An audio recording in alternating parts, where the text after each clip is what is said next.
Penso proprio di sì, perché comunque alla fine quello che noi vorremmo è proprio questo, lasciarci comunque in pace, anche se non sono di qua io, però mi ritengo molto veneto in questo.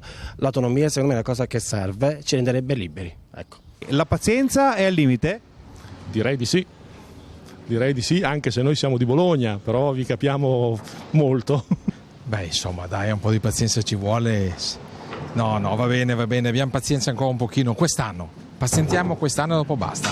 Però sicuramente ci sono delle differenze tra regioni che meriterebbe sicuramente di affrontare questo problema. Ma guardi, sono abituato a tutto, quindi a questo punto la politica è poco credibile.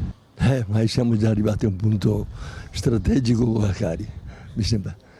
Siamo un po' in ritardo, ma insomma. Vuoi pazienza, sì. La pazienza è al limite?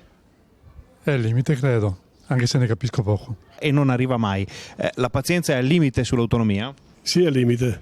Al limite sì, perché visto anche gli altri stati con l'autonomia come si stanno comportando, molto meglio di noi. Guardi, io sono di Sorrento, quindi però se l'autonomia del Veneto può portare un beneficio per la regione, per i cittadini del Veneto, perché no?